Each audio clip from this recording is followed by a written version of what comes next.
Welcome back to the page. I'm Dave, and you're watching the Diggin Dave. Today we are holding a legendary piece of American history in the palm of our hands, the 1861 3-cent silver piece. This specific year is monumental because it marks the very beginning of the American Civil War. During this era of extreme uncertainty, citizens began hoarding silver, causing a massive shortage of small change in the marketplace. This tiny coin, often called a trime or a fish scale due to its incredibly thin profile and small size, was the government's answer to keeping commerce alive.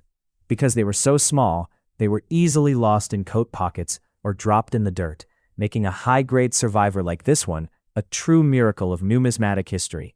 Let's dive into why this specific 1861 date is a must-have for any serious U.S. history enthusiast. Taking a closer look at the technical side, this 1861 specimen is composed of 90% silver and 10% copper.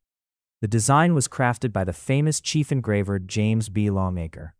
On the obverse, you see the bold Star of the Union housing a central shield, symbolizing national unity during the split of the Civil War.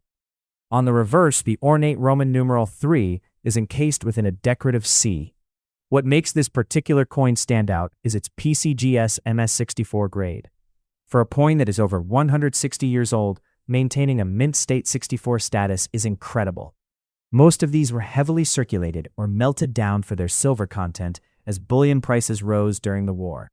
Finding an 1861 strike with this much original skin and sharp detail is a rare opportunity for any collector looking to preserve a piece of the Union's financial heritage. Let's talk about that great eye appeal mentioned in the title. In the world of coin grading, a 64 is a high-tier grade, but not all 64s are created equal. This coin features a remarkably sharp strike, especially on the points of the star and the fine lines of the Roman numerals, which are often flat on these issues. The surfaces are exceptionally clean, with no major distracting contact marks or bag marks that usually plague these thin silver planchets. The luster is booming, giving off a beautiful cartwheel effect when rotated under the light. You can also see a hint of natural peripheral toning that adds a layer of character only time can provide. When you combine the historical significance of the 1861 date with this level of preservation, you get a coin that doesn't just fill a hole in an album, it becomes the centerpiece of a high-end collection. As for the market, an 1861 3-cent silver in a PCGS MS64 holder is a highly liquid and sought-after asset. While lower grades are affordable, the price jumps significantly as you hit these mint state levels because the population of surviving uncirculated trimes is quite low. It's an investment in silver, yes, but more importantly, it's an investment in American legacy.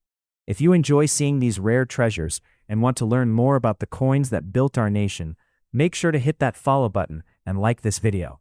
It helps the Diggin Dave reach more history buffs just like you. Let me know in the comments, do you prefer the 3-cent silver or the 3-cent nickel? And as always, keep hunting, keep digging, and I will see you in the next deep dive into American silver.